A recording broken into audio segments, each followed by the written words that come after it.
All right, we are recording. Good to see you all. Good to see you, Naomi and Aaron. Just kidding. Yay. And there's Amanda. Sorry, there is Emma.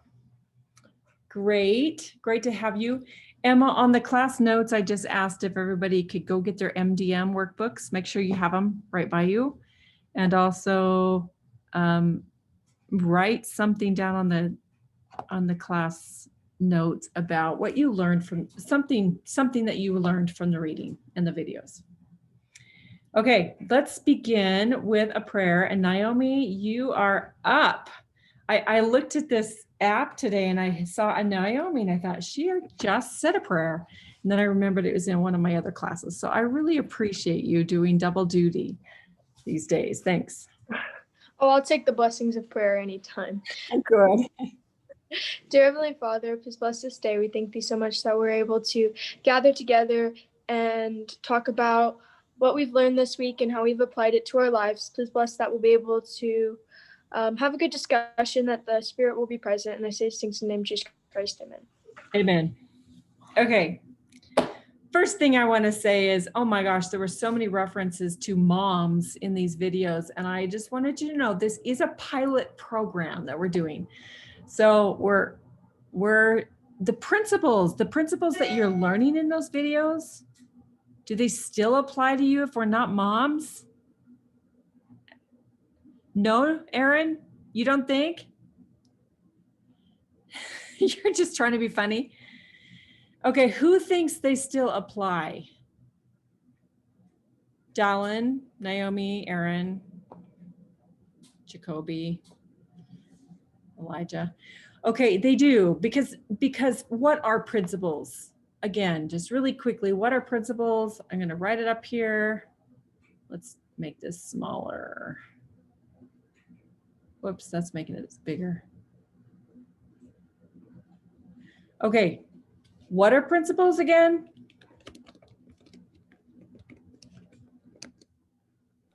They're just like a truth that kind of applies to everyone.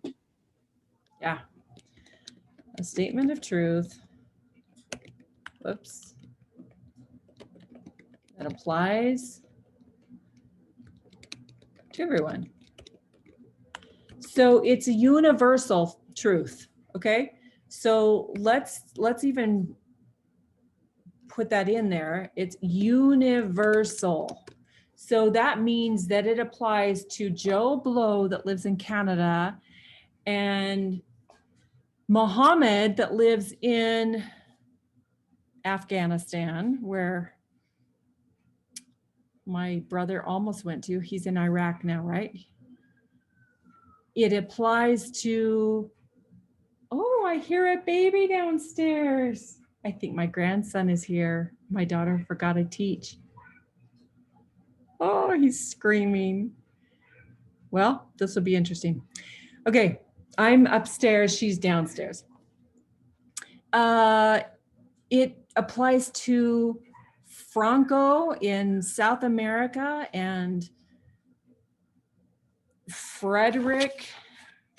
I was reading Frederick Douglass and I keep thinking Frederick Douglass, whose ancestors resided in Africa. It applies to everybody.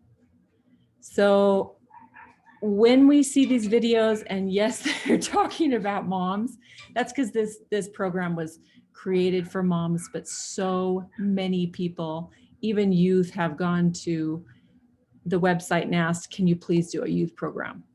So we're doing a pilot program this year, and I think in the spring they're going to come out with a new workbook and new videos that are just for you. So bless your souls and bless your hearts that you are here helping us figure out if this is going to work. Okay. Before we go into your thoughts, I want to go down to this slide here. What does this mean to you? What does the following mean to you? Let's have somebody read it. Who would like to read it?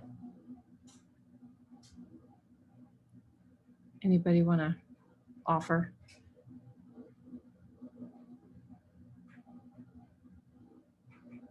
No I can one? read. Oh, thanks, Elijah. You just want me to read just this little. Yep. Okay, it says being a true creator means knowing what your creations are, what you do, not who you are. What does it mean? And everybody, please answer. It can mean something different to everybody, but what does it mean? It's actually a principle in a way, because it's got a cause and it's got an effect. What's the effect in that? It's tricky.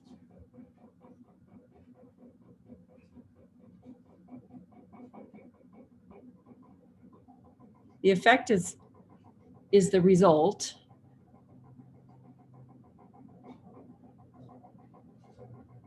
What do you think?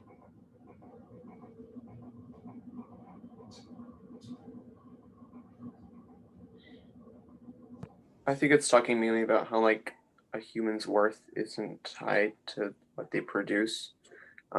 It's more intrinsic than that. Yeah. Yeah, like Elijah, you have written a paper before, an essay before, right? And you put your whole soul into writing the paper, all your energy, right? You've done that. And then you turn it in and your mentor just picks it apart. And how do you feel? I really like the podcast. So she said something like you have to marry your paper while you're creating it, and then after you're done, you have to divorce it. So you can take the criticism. So you can take the criticism. Yeah, I loved that too. And that's I guess that's why I brought it in, because it was so powerful to me. But who has had an experience where you did something and it wasn't appreciated and you thought it was that you yourself wasn't appreciated? Have anybody had that experience? Yeah, most of the time what we do, we create in our minds this idea that it's who we are that they're putting down. But what is the real truth?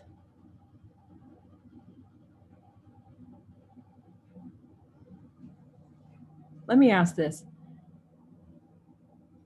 Who created us? I mean, this is a super easy. And Aaron, Naomi, I really want to know what you're having so much fun about. It's like you're having so much fun and we're here having a discussion. We were talking about all the different times that that's happened. I was actually thinking about my humanities final when I did the whole thing and then I didn't press save and the page reloaded and it lost all my answers. And I was like, it was really tempting to be a victim in that moment and just be like, are you kidding me? So I was just talking about that.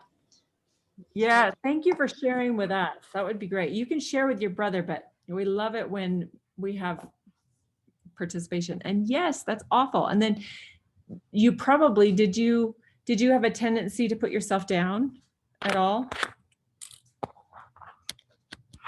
Definitely, I do. I don't think when she's talking about blaming others, I was realizing that there's like different, there's lots of different kinds of blaming, of course, but it's like I don't really blame others. It's a lot of blaming myself, which also has to have like a balance of like mindfulness and being able to look at it from a different perspective in order to actually see the truth and take out the principles. Yeah. Okay. I want everybody to think for a moment. And Naomi, you'll have to think of another one. Think of a time when you did something and you felt pretty good about it, but it wasn't appreciated and you started to shame yourself.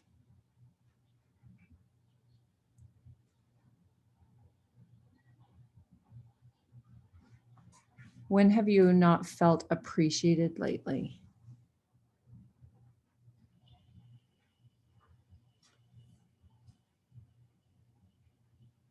And this may be too vulnerable to share, but does anybody want to share?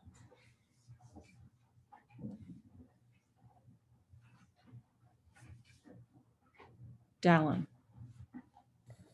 Sometimes when we go on road trips, I feel like I'm in the way of like whenever someone's doing it, whenever someone's preparing.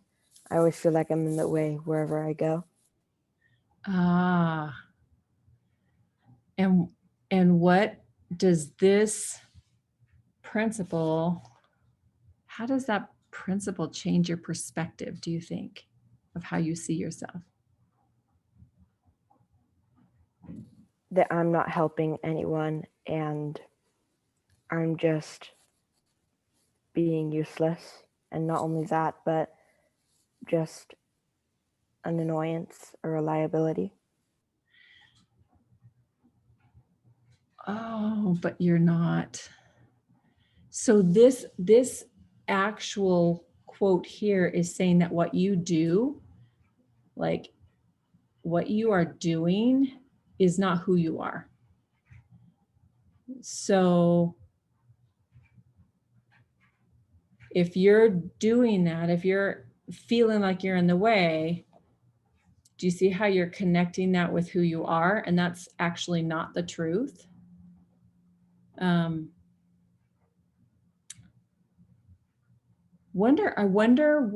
Think about some ways that you can see yourself as a creator, a true creator. And what I mean by that, and I think what does she mean by that? Being a true creator? Let me ask somebody before we go back into asking the same question that Dallin answered. What is a true creator? Aaron. You guys. What is a true creator? Somebody who doesn't blame others, who doesn't let their situation dictate how they feel or how they live their life. Okay, that's what they don't do.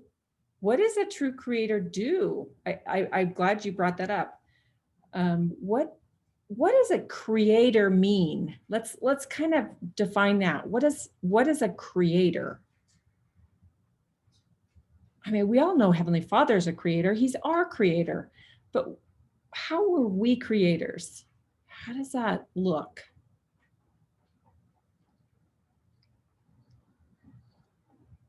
Don't be afraid to say. And I know you're all thinking of some amazing things, but you're saying to yourself they're not amazing. So you're not sharing. But share, because you know what a creator is. You're just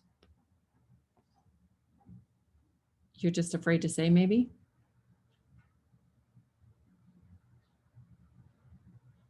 What is a creator? Does it mean that you're gonna create trees and a world and mountains? Yeah, but what does it mean to you right now here on this earth? Because we can't do that unless we go to the beach and we create a little sand mountain. But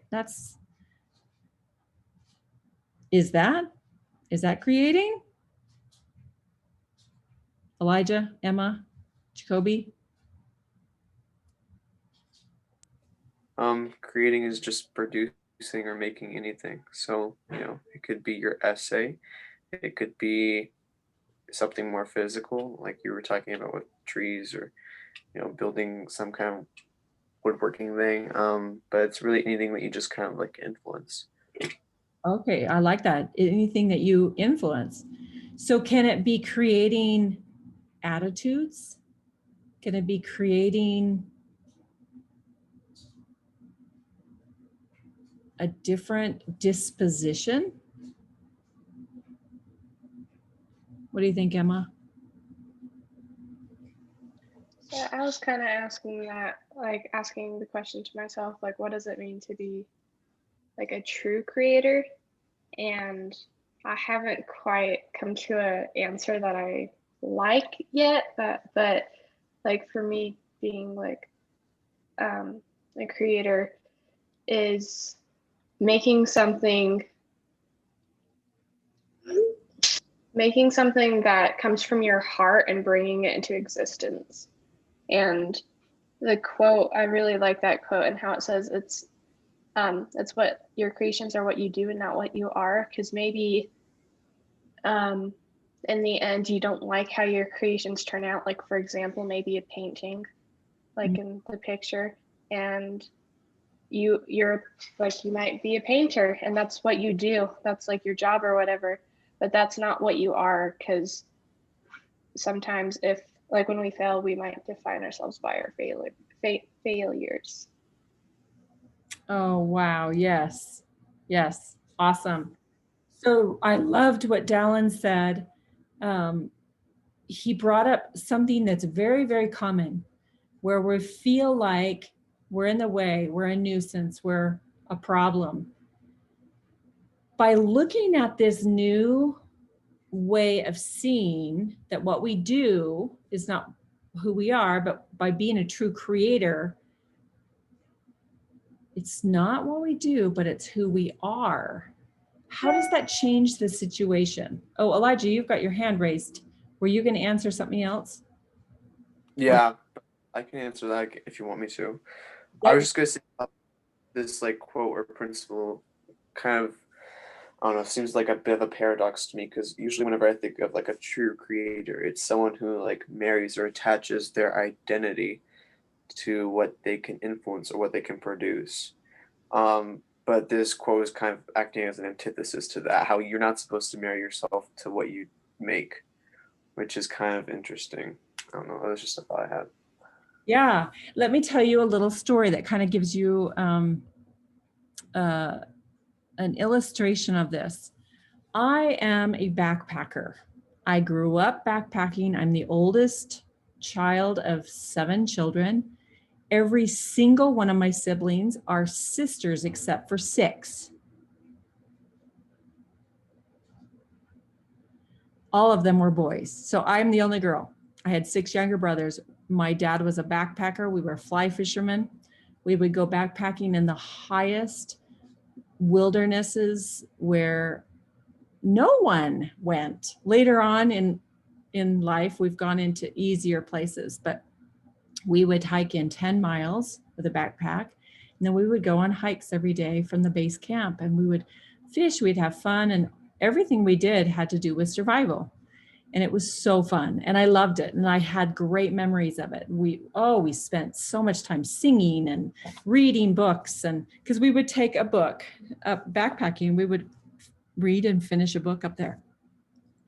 So when I was invited by some amazing people who have a backpacking outdoor adventure group, they invited some educators to go with them. And so there was going to be a total of 9 people going. We were all adults. We were all educators, and we were going to have this amazing experience hiking every single day. And I proudly packed everything I had into my ugly old-fashioned backpack. And I started to get really embarrassed about that backpack. So I started to feel kind of like, ooh, I need a new one. This is like old style. It had an external frame instead of an internal frame. I don't know if you know what that means, but it was just old fashioned. I'd had it for years. And I started to let that bother me. So I asked my husband if I could borrow his backpack, because it was an internal frame. It was so awesome. It was blue. It's an Osprey, which is an awesome brand for backpacking. It's like one of the best. And I'm going to say this was this was 2013. So this would have been 7 years ago. But the problem was his backpack was built for a large person. And I'm more of a medium person.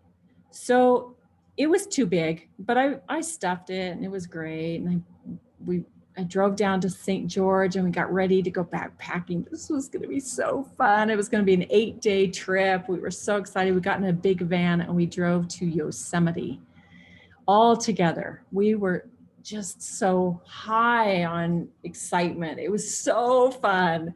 And I think there were one, two, three, four. There were 4 women and 5 men. All of us were married. I knew some of the women. No, yeah, all of us were married. Oh, just kidding. 2 youth were with us. So we had a boy and a girl that were youth, and the rest of all of us were married. And the youth went because they wanted to, I guess they wanted to start a outdoor adventure for youth. And so they were educators as well. Anyway, it was just exciting. And the first day we hiked 10 miles in, it was great, but I started to realize my backpack was really not very conducive for my body, and it was heavy. And I realized my boots were old and they didn't have the tread on them. And I started feeling like I was going to slide. But I didn't say anything. I just went on. The next day, everything was worse. And we were going up steep paths and down steep paths. And I felt like I was going to slip and slide. And I started noticing some of the men going off and talking to each other and whispering. And I started to feel really, really down and really low, thinking I was making everybody slow. It was really humiliating. And here I was, a person who loved backpacking. I knew how to backpack. I knew all this stuff. Well, the third day was worse, and more people were whispering behind my back. But everybody was trying to be calm and nice and kind. But it was the 5th day finally that the men said, "We're going to go on ahead. We'll see you in a bit." And I didn't know what had happened. But pretty soon they came back without their backpacks, and they took my backpack off and started walking with it. And here I was walking without a backpack. And I was grateful because I was in so much pain. But I was so embarrassed and I was so sad. And I felt like you, Dallin. I felt like I was a nuisance for them. Here I was causing them to go back and forth. They were taking their backpack ahead and running back and getting mine and going the same path. And this was like an all-day thing because we had to go 10 or 12 miles again, like we had been doing the previous days. And we were seeing beautiful places and we were seeing even bears. It was really fun, but I was overcome with my shame. And there was a time when we finally got to the base camp, and it was easy for me because I was just walking without a backpack. We set up our tents, and then we had about 4 hours of alone time in that afternoon, evening. And we were all to go with our journals and write down some of our feelings. And mine was pretty sad, pretty dejected. I wanted to go home. I just didn't want to be there. I was nothing. And pretty soon one of the directors came and sat by me, found me, sat down beside me. And he said, "Hi, Julie." I said, "Hi, Nels." I'd known him for a long time. I felt comfortable around him. And he said, "Where do you get your value?" And I said, "From doing things."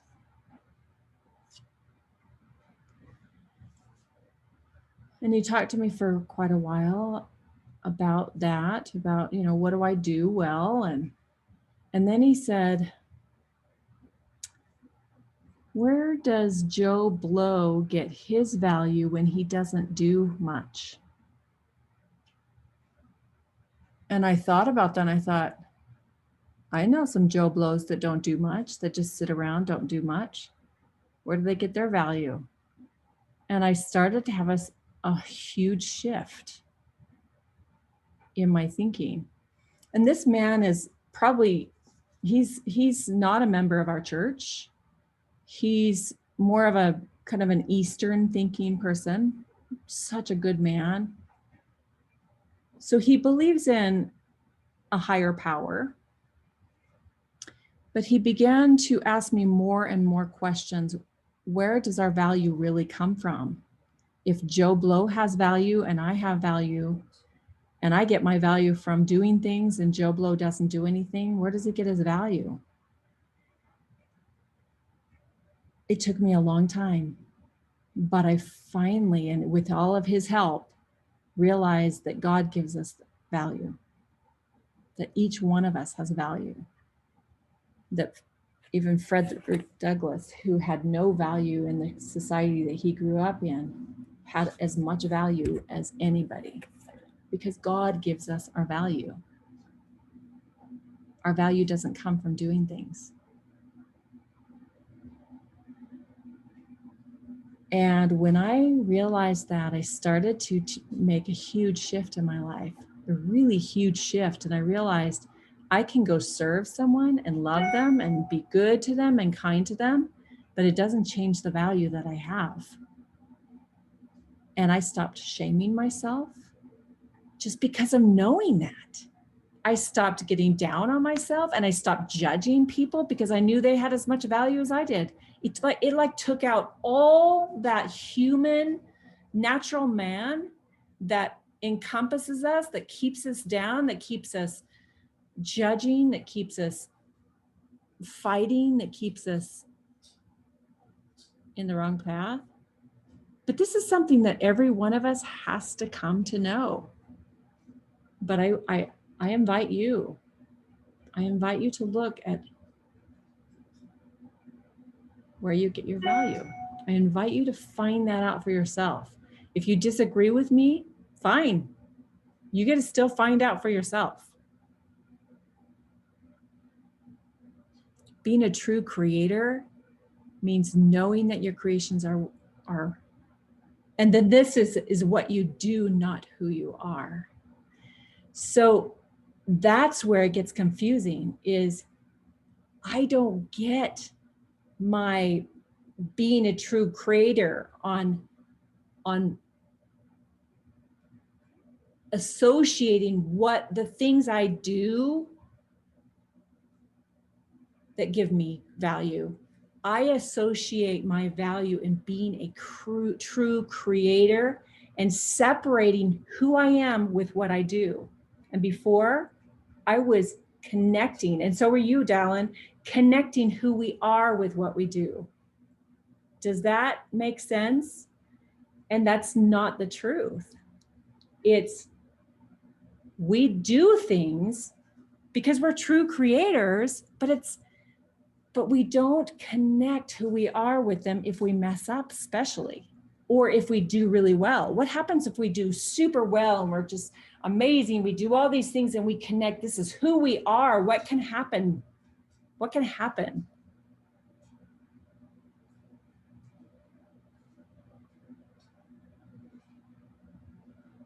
Can we get too prideful? Yeah. Now, there's a fine line, because what we do is also we improve our character, and that as long as we're improving our character toward God, we are becoming, our character is becoming, our actions are becoming in line with God, and that is who we truly are. But who we truly are, we are truly a child of God, whether we do or do not, if that makes sense. It's hard to see, but I wanted to share that story of me on the mountain because it was so life-changing to me. And now I disconnect my mistakes with who I am, and I fix them. I don't feel like I'm dejected soul. Sometimes I feel that because I'm still connecting who I am with what I do. But it's a journey. Okay. On that note, there still is that fine line that we are doing things that are helping us to serve and create that are still very good for us to do. We still need to be doers. We need to be creators. We just don't need to connect pride, put pride between who we are and what we're doing, or shame between who we are and what we're doing. Does that make sense? So we still need to do, we still need to create, just don't connect pride or shame with who we are when we're doing it. So with that, I want to take some minutes. What time is it? 11:05. I want to take 20 minutes. I want you to go to your workbooks.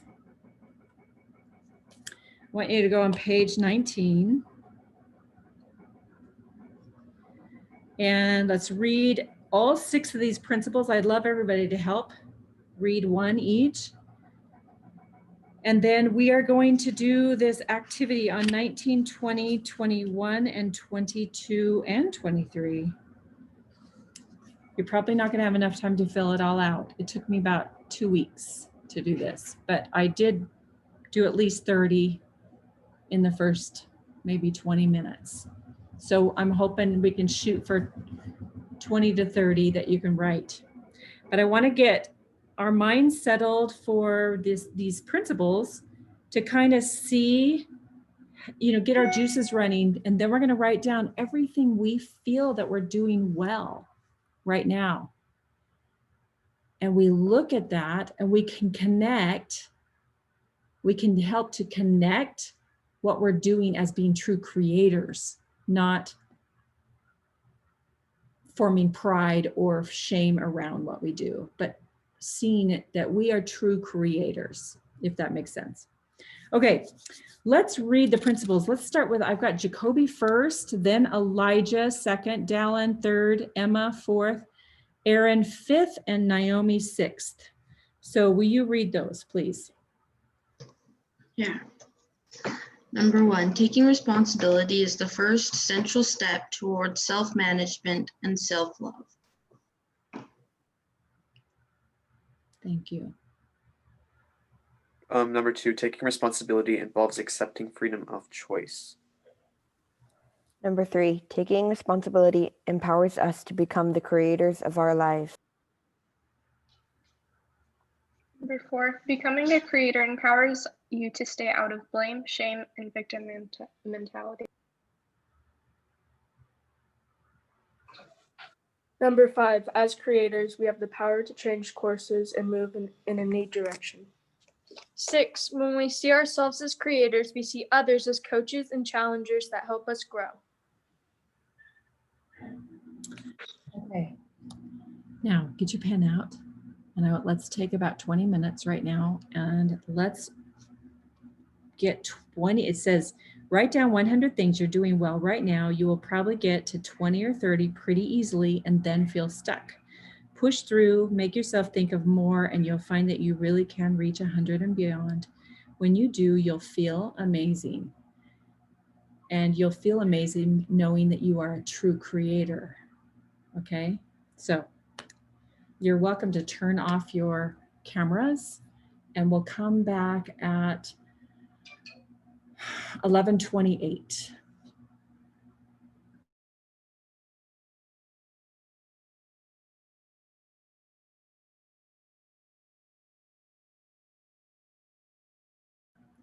I should have asked everybody if you understand, if anybody has questions. Okay, so we do have a question. Let me start my video. So right under here is 1, 2, and 3, and then turn the page and you see all the way to page or number 65, right? And then you see on the next page 22, you see all the way to 96, and then the last 4 are on page 23. So we're writing as many things that we do well. And sometimes it's hard to think of those things, but maybe you just say, I put my clothes away when they're folded, or I take the dog on a walk when I'm asked, or it could be something simple as I helped my little brother with something, you know, whatever. It can be anything. It can be even super tiny, like I picked up a little tiny piece of trash on the floor. Does that make sense for anybody who had that question? Okay. All right. Any other questions I should ask?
How's everybody doing?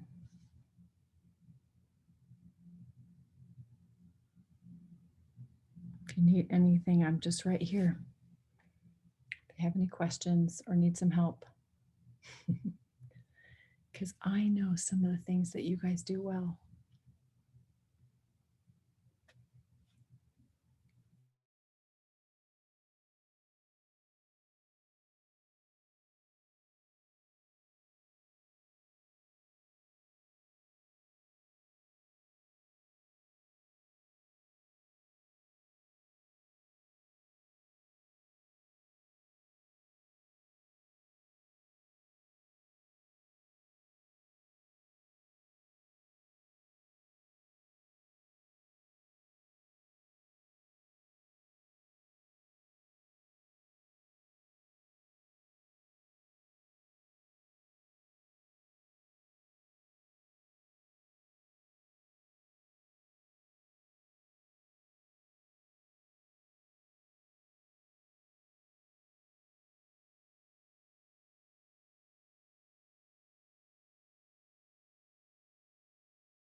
Everybody, I'm going to go into another room to answer a question for a student. Keep working.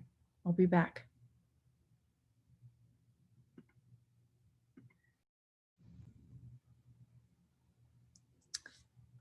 Hey, Emma, let me pause recording for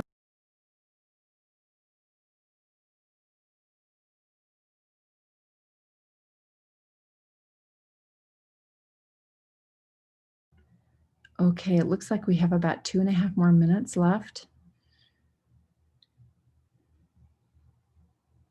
Is anybody having a hard time thinking of things? Need some help?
All right.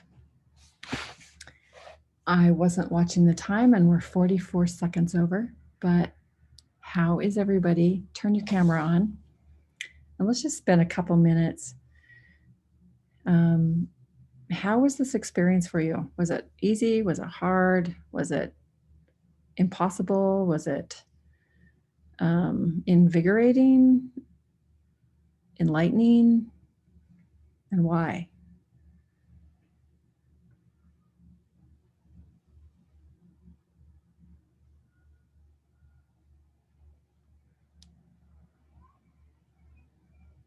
What was it like for you, Naomi?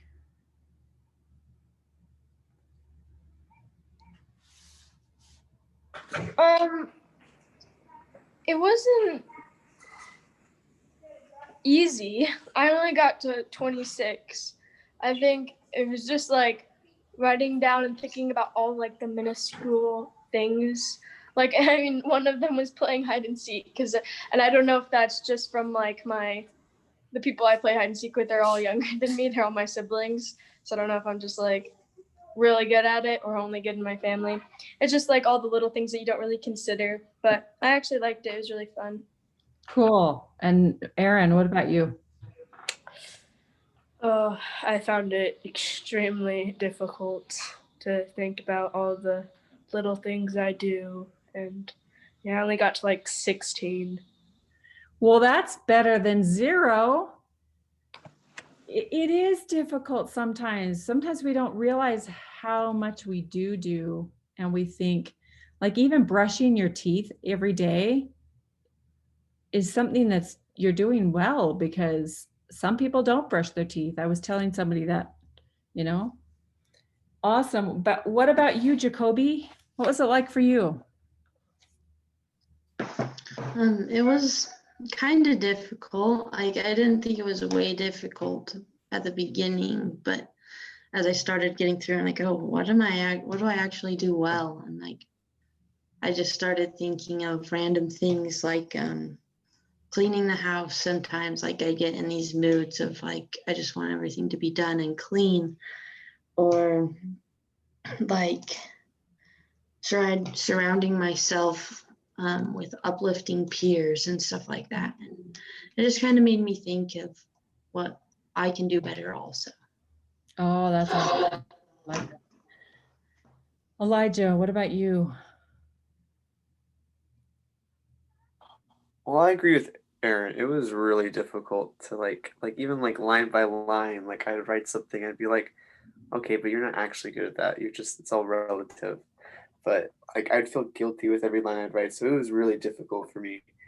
But I think it's a good task to do.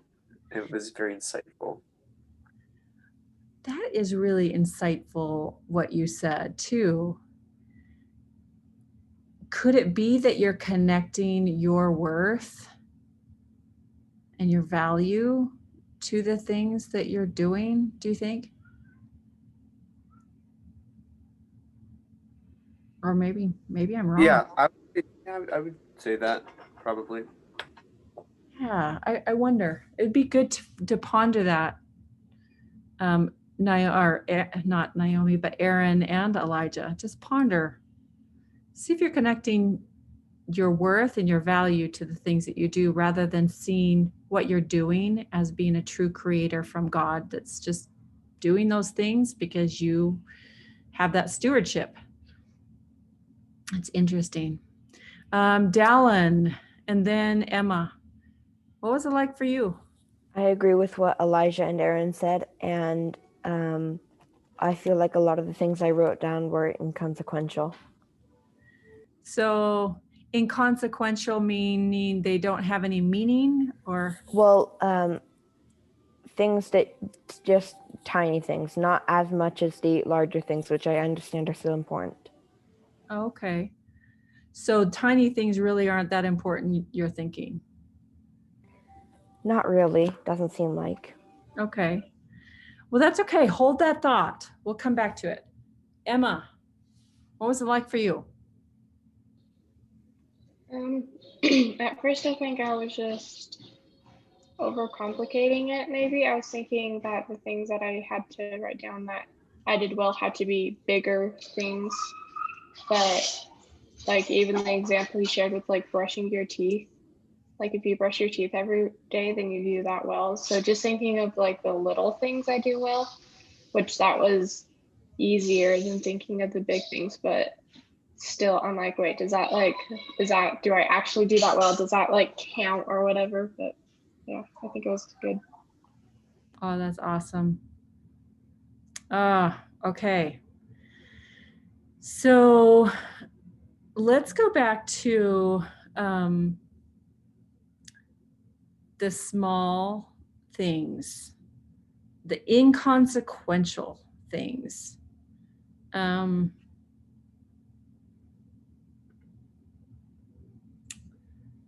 Let's see what Alma has to say about it.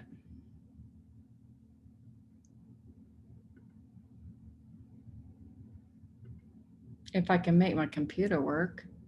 Oh, there it goes. Okay. So in Alma 37, which is a really awesome chapter, he says this. Dallin, can you read that, please? Now ye may suppose that this is foolishness in me, but behold, I say unto you that by small and simple things are great things brought to pass. And small means in many instances doth confound the wise. What does that mean, Dallin? Do you think? Does that have anything to do with what we were talking about?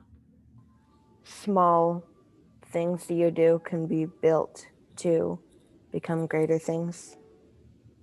Yeah, is that pretty easy to believe though? It's never been easy for me to believe, but it's starting to be.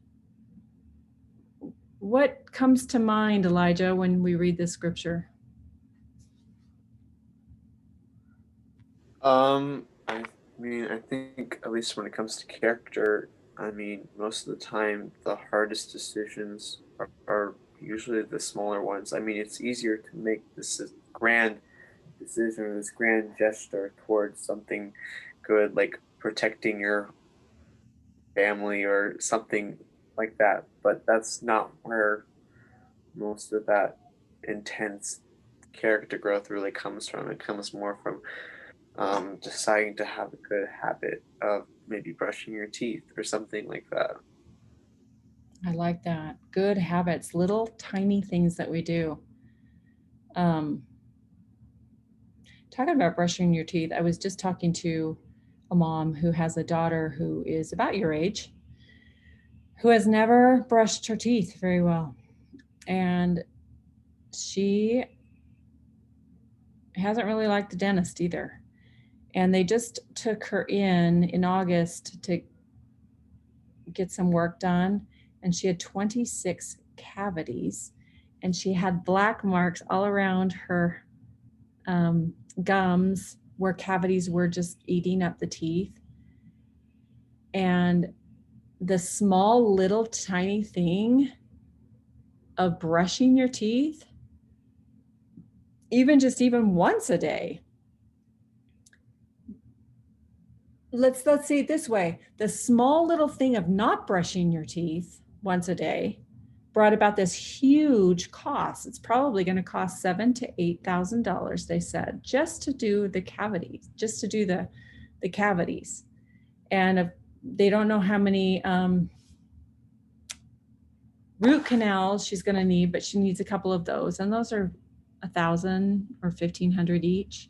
So it's about $8,000 to $9,000 of cost that did not have to happen if that was small little thing of brushing your teeth every day would bring about, this great, we all have nice smiles. Every time I see all of your smiles, your teeth are great. You must be doing that little thing of brushing your teeth. Now, of course, we don't see perfectly on here, but it is interesting. The small things are not inconsequential.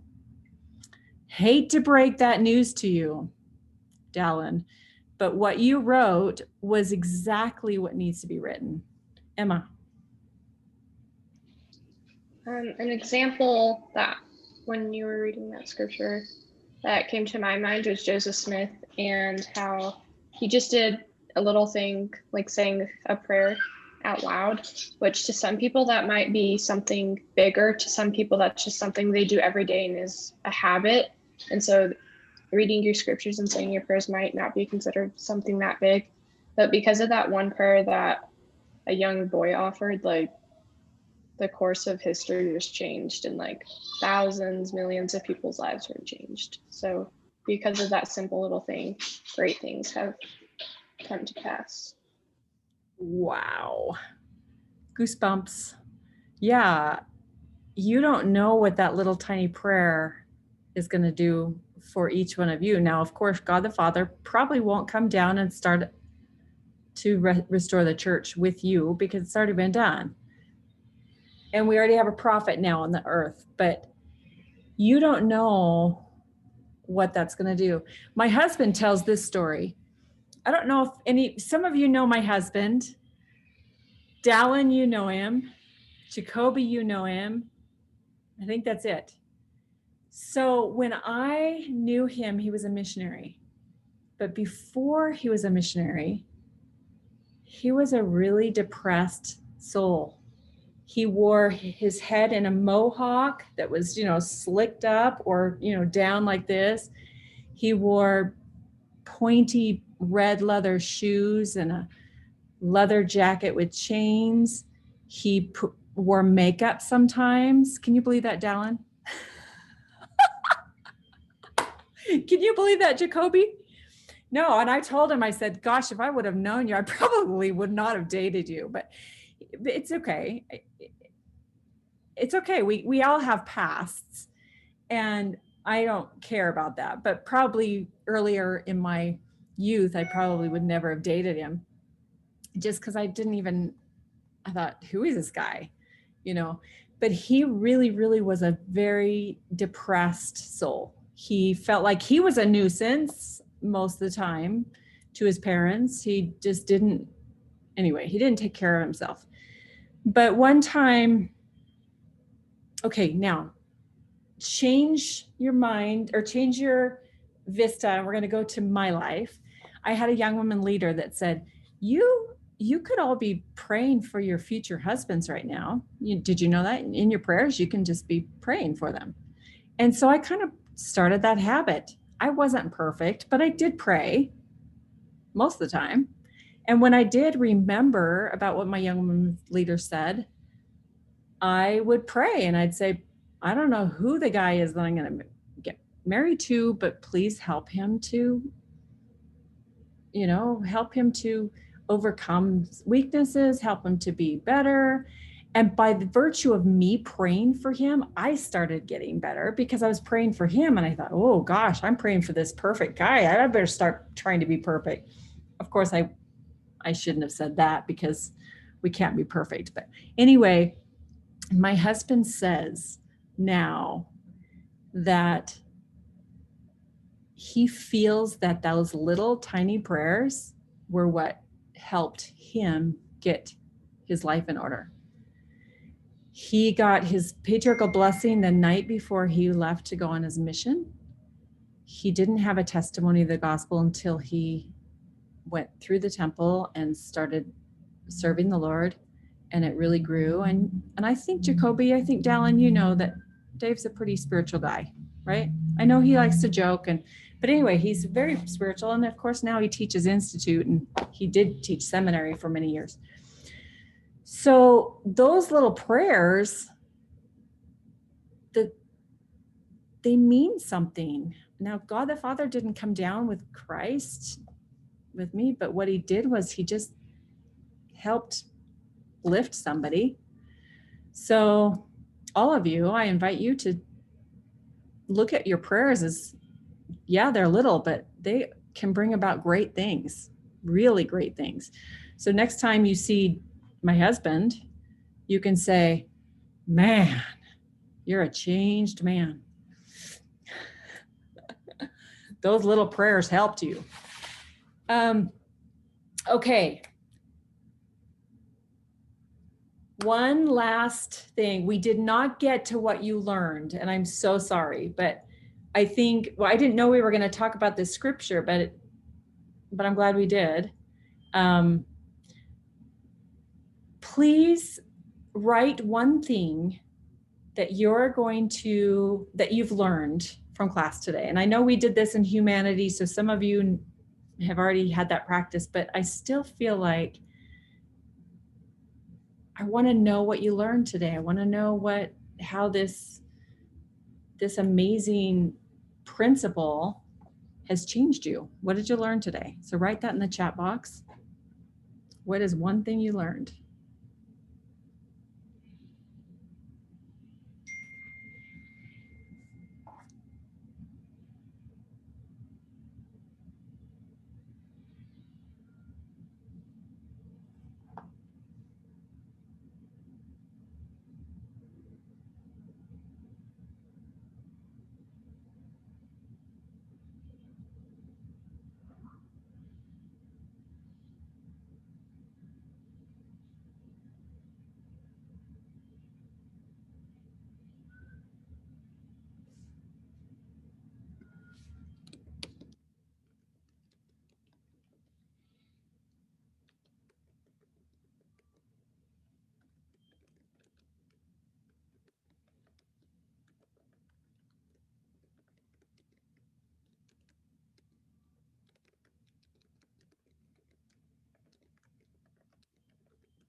Okay, I wrote one too. Small habits or things one does well really do make a difference, whether or not we can see it. Jacoby says, and it's about the small and simple things that I do every day. Yeah. Elijah, shame doesn't bring us closer to success. No, it doesn't. Disconnect who you are with what you do, Elijah, because you are amazing, whether you do something or not.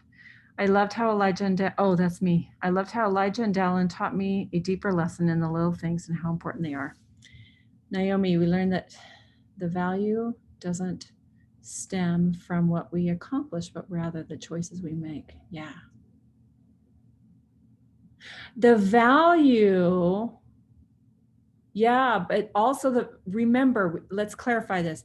Value really comes from God. And yes, the choices we make are going to get us closer to God. But really, whether we do something right or wrong does not change the value of who we are. We are children of God, right? Small things can lead to very large effects that can be good or bad. Yep. So next time you think of that little tiny piece of paper on the floor, pick it up, because that actually does great things. Because if you keep doing that, can you imagine how clean a house will be, or your room?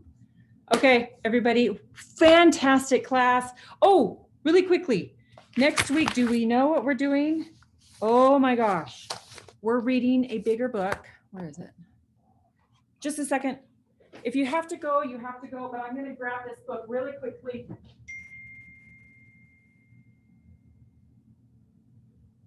Ha-ha! Okay, this is The Power of TED. TED means the empowerment dynamic. We are going to learn, this is a story. So it's a self-help book, but it's a story. And yes, it's about an adult, but remember, principles apply to everybody. We are going to be reading this book, and it's kind of long, but get it started. If you need to skim through some parts, you have my permission to skim through some parts, but really try to go deeply and find out what the empowerment dynamic is.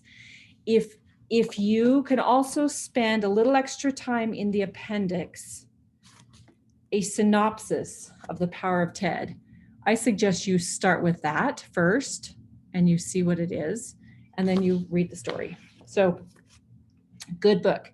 That is for next week. There's also a couple of videos to watch, and you can do that while you're jogging in place or exercising. Okay. We'll come back next Thursday, knowing how to empower ourselves to get out of drama. And you're probably thinking, am I in drama? Yes, we are all in drama. Have a good day. Bye-bye.